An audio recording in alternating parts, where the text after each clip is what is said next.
Hello friends, in the video MA3355 random process and linear algebra subject கான important questions and அது எப்படி ஈஸியா preparation பண்ணி ஈஸியா பாஸ் ஆவதுக்கு தேவையான டிப்ஸ் இந்த வீடியோல பார்க்கலாம் வாங்க. ஃபர்ஸ்ட் இந்த சப்ஜெக்ட் பொறுத்தவரை யூனிட் 1ல இந்த ஃபர்ஸ்ட் क्वेश्चन பாருங்க state and prove Bayes theorem. So இது ரொம்ப இம்பார்ட்டன்ட். இந்த பேஸ் தியரம் நல்லா பாத்துங்க. Next derive moment generating functions of இந்த Poisson distribution, normal distribution, exponential distribution, uniform distribution, binomial and geometry distribution. So இந்த டாபிக்ஸ் பேஸ் பண்ணி problems வந்து கேட்பாங்க. நெக்ஸ்ட் நார்மலாவே ப்ராபபிலிட்டி வந்து ஃபைண்ட் அவுட் பண்ற மாதிரி ப்ராப்ளம் கேட்பாங்க. சோ ஃபார் எக்ஸாம்பிள் இப்போ இது நார்மலா எல்லாருக்கும் தெரியும். பேஸ் தியரம் வந்து ஸ்டேட் இம்ப்ரூவ் பண்ண சொன்னா அதுல கொடுத்திருப்பாங்க, அப்படியே படிச்சிருவீங்க. இதுல பேஸ் பண்ணி எப்படி கேட்பாங்கன்னா ஒன்று தியரி கொஸ்டினாக கேட்பாங்க, அப்படிலாம் வந்து ப்ராப்ளம் பேஸ் பண்ணி கேட்பாங்க. தியரி கொஸ்டின் பார்க்கும்போது derive moment generating functions of Poisson distribution, இல்லை derive moment generating functions of normal distribution, இந்த மாதிரி கேட்பாங்க. அப்படி இல்லைனா அதோட ப்ராப்பர்ட்டி எதனா ஒரு எக்ஸ்போனென்ஷியல் டிஸ்ட்ரிபியூஷனோட ப்ராப்பர்ட்டி இல்லை நார்மல் டிஸ்ட்ரிபியூஷன் ப்ராப்பர்ட்டி, இந்த மாதிரி ப்ராப்பர்ட்டி எக்ஸ்பிளைன் பண்ண சொல்லுவாங்க. அப்படி இல்லைனா ப்ராப்ளம் பேஸ் பண்ணி கேட்குறான்னா எதனா ஒரு பாய்சன் டிஸ்ட்ரிபியூஷனோ இல்லை நார்மல் டிஸ்ட்ரிபியூஷன் கொடுத்துட்டு அதில் இருந்து மீன் வேரியன்ஸ், ஸ்டாண்டர்ட் டிவிஷனு, இல்லை value of K, first 4 moments, இந்த மாதிரி இப்போ இங்கே கொடுத்துருக்கிற இதெல்லாம் வந்து ஃபைண்ட் அவுட் பண்ண சொல்லுவாங்க. நெக்ஸ்ட் கடைசியாக வந்து ஃபைண்டிங் ப்ராபபிலிட்டி. ஸோ இதை பேஸ் பண்ணி ப்ராப்ளம்ஸ் கேட்பாங்க. ஸோ எப்படி பார்த்தீங்கன்னா ஒன்று இந்த டிஸ்ட்ரிபியூஷன் எதனா ஒரு டிஸ்ட்ரிபியூஷன் கொடுத்துட்டு அதை யூஸ் பண்ணி ப்ராபபிலிட்டி வந்து கண்டுபிடிச்சு சொல்லுவாங்க. அப்படி இல்லைனா ஜென்ரலாக ஒரு கொஷின்ஸ் கொடுத்துட்டு இந்த கிளாஸில் இத்தனை பேர் இருக்காங்க, ஒருத்தர் இவ்வளோ மார்க் எடுக்கிறாங்க, ஸோ ஆவரேஜாக எவ்வளோ ப்ராபபிலிட்டி வந்து வரும் அப்படின்ற மாதிரி ஜென்ரலாக நீங்கள் படிச்சிருப்பீங்க. அப்படி இல்லாமல் மாடல் கொஷின்ஸ்லாம் இருக்கும். ஸோ நல்லா பார்த்துங்க. ஸோ இந்த யூனிட் பொறுத்தவரை இவ்வளோ தான். நெக்ஸ்ட் யூனிட் 2 பொறுத்தவரை இந்த தேர்ட் கொஸ்டின் பாருங்கள், சென்ட்ரல் லிமிட் தியரம். இந்த தியரம் நல்லா பார்த்துங்க. நெக்ஸ்ட் மீதியெல்லாம் ப்ராப்ளம் தான். அதாவது ப்ராப்ளம் பொறுத்த வரைக்கும் இப்போ இந்த ஜாயின்ட் பிடிஎஃப், அந்த ஜாயின்ட் ப்ராப்ளம் டிஸ்ட்ரிபியூஷன் ஃபங்க்ஷன் சொல்லுவாங்க. அந்த மாதிரி ஜாயின்ட் பிடிஎஃப் கொடுத்துட்டு இதுலேருந்து அந்த marginal distribution, marginal density, correlation coefficient, find K, so இந்த மாதிரிலாம் வந்து கண்டுபிடிச்சு சொல்லுவாங்க. பார்க்க அந்த டாபிக் வந்து ரெண்டாவது கொஸ்டின் பாருங்கள், ஃபுல்லாக நிறைய டாபிக்ஸ் இருக்கும். பட் சின்ன ப்ராப்ளம்ஸ் எல்லாமே, அதாவது ஒரே கொஸ்டினில் கேட்கப்படுற டாபிக்ஸ் தான், மற்றபடி எதுவும் இல்லை. உங்களுக்கு இன்னும் புரியும்படி சொல்லணும். இப்போ ஃபஸ்ட்டு கொஸ்டின் எடுத்துங்க. ஒன்று ஜாயின்ட் ப்ராபபிலிட்டி டிஸ்ட்ரிபியூஷன் ஃபங்க்ஷன் கண்டுபிடி சொல்லுவாங்க.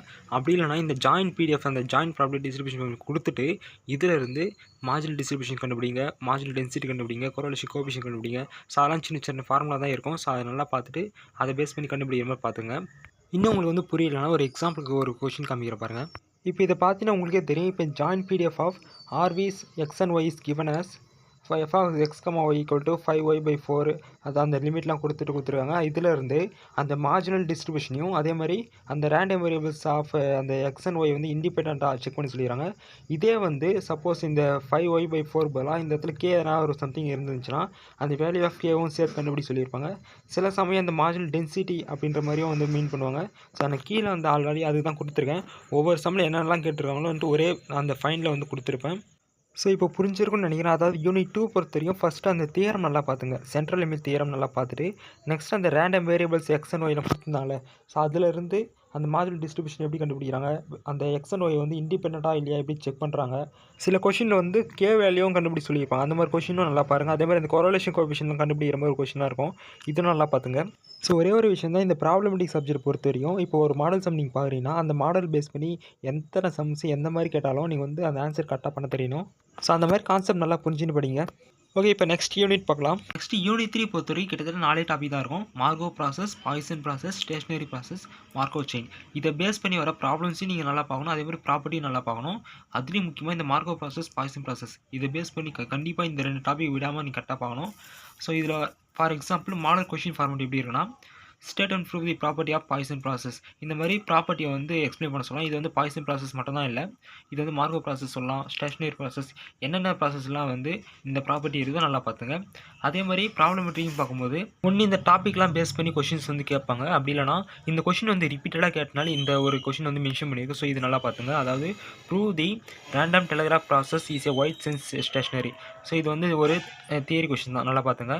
அப்படின்னா ப்ராப்ளம் பார்க்கும்போது ஸோ பாருங்கள், இந்த random process of X of T is defined by, so ஒரு ஃபங்க்ஷனை கொடுத்துட்டு அதோட லிமிட்லாம் கொடுத்துட்டு அந்த ஏபியை வந்து இண்டிபெண்ட்டும் சொல்லியாச்சு. அதே மாதிரி அதோட ப்ராபபிலிட்டி என்னன்னு சொல்லியாச்சு.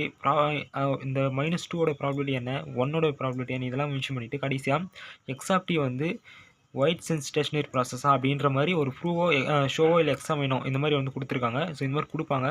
ஸோ நல்லா பார்த்துங்க. இதெல்லாம் வந்து ஃபங்க்ஷன்ஸை வேறு எதனா சேஞ்ச் பண்ணிவிட்டு ஸோ வேறு மாதிரி கொஷின்ஸ் கேட்பாங்க. மற்றபடி இதெல்லாம் வந்து எக்ஸாமின் பண்ணுற மாதிரி ஒரு கொஷின்ஸ் மாடல்லாம் இருக்குல்ல, சார் நல்லா பார்த்துங்க.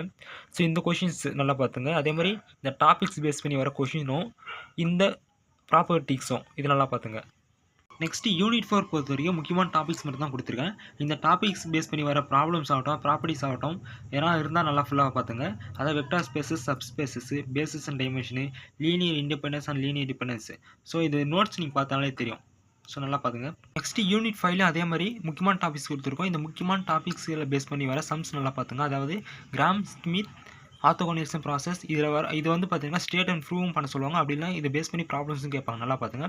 அதே மாதிரி லீஸ்ட் ஸ்பேஸ் அப்ராக்சிமேஷன், லீனியர் ட்ரான்ஸ்ஃபார்மில் வந்து டைமென்ஷன் தியரம் நல்லா பார்த்துங்க. அதே மாதிரி magnetic representation of linear transformation.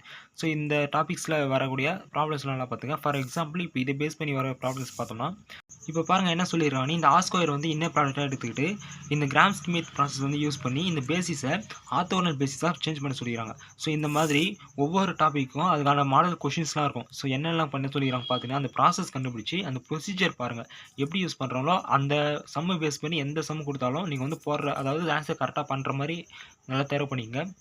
Okay friends, இப்போ சொன்னதெல்லாம் உங்களுக்கு புரிஞ்சிருக்கும்னு நினைக்கிறேன். ஒன்றும் இல்லை, இப்போ நான் கொடுத்துற அந்த டாபிக் வந்து ஒவ்வொரு டாபிக் எடுக்கிறீங்க. ஸோ அதில் வந்து கொடுத்துற அந்த கொஷின்ஸ் வந்து ஒரு கொஷின் நீங்கள் பார்க்குறீங்கன்னா அதை பேஸ் பண்ணி அந்த மாடல் சம்ஸ்லாம் நீங்கள் பார்க்க வேண்டிய அவசியம் இல்லை. கான்செப்ட் புரிஞ்சால் போதும். அதேமாதிரி தேரம் பொறுத்தவரை என்னென்னலாம் தேரம்லாம் கொடுத்துருக்கணும் நல்லா பார்த்துங்க. ஓகே, நெக்ஸ்ட் வீடியோவில் பார்க்கலாம். பை.